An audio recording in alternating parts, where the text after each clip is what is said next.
This chapter is on the arc elasticity. So far in the previous videos, we have only calculated point elasticities. So the elasticity of demand with respect to the price or with respect to income or whatever at a certain point along the demand curve.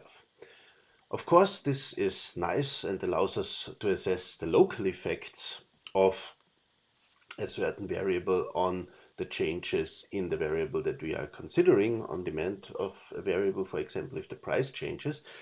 However, sometimes we are interested in the effects of larger than marginal changes. And there we also have to be aware of and consider that the elasticity changes along the demand curve. So we cannot generalize it from the point elasticity to larger changes. In such a situation, however, we can calculate the so-called arc elasticity. And this elasticity measures actually the average effect of a larger change in y on x. So if there is a larger change in the price, how does demand altogether react over a wider range, basically?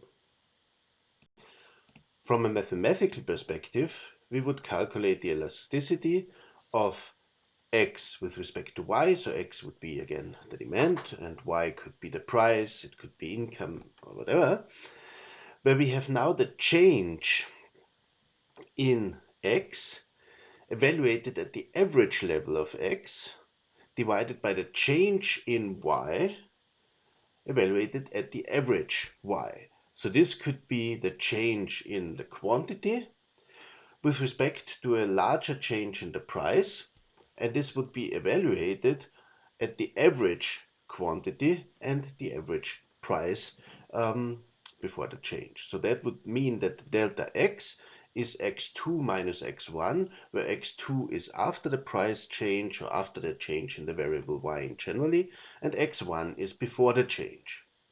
And x bar is just x before the change, after the change plus x before the change divided by 2. So that's the average. And analogous expressions hold true for the change in y and the level of y bar. So typically for the price elasticity of demand, this would be the change in the price, and this the average price before and after the change.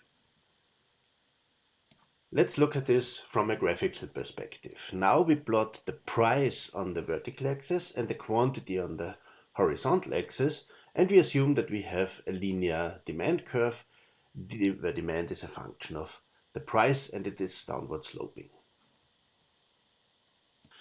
Now consider that there is a large price change from P1 associated with this point here along the demand curve to P2 associated with this point here along the demand curve, and we are now interested in the elasticity of demand here for this good when we have such a large change in the price.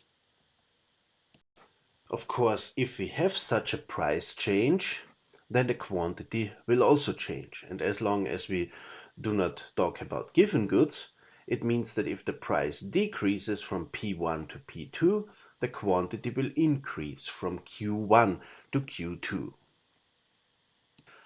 Now we see here already that we change along the demand curve, and we have a rather large change actually, which means that we would move from an area where demand could be inelastic to an area where demand could be elastic, or vice versa. And we want to know the average elasticity basically. So that would be the arc elasticity.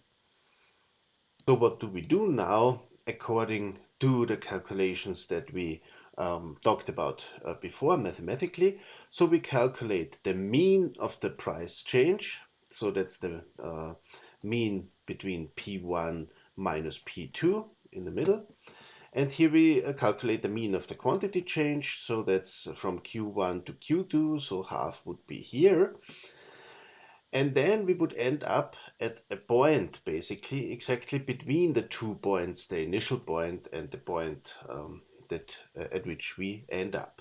And then the arc elasticity is just the change in quantity divided by this average quantity before and after the change, the whole thing divided by the price change divided by the average price between P1 and P2, so the average change. And that would be the arc elasticity here, or in other words, something like the average elasticity across the larger change in terms of the price. So it's not the marginal concept anymore. Thank you very much for watching the video, and I hope you found it interesting and useful. For more videos on economic content, please visit my channel that you find here to the left. And to the right, you see the next video in the series at the top, and at the bottom, you see the whole lecture in the form of a playlist.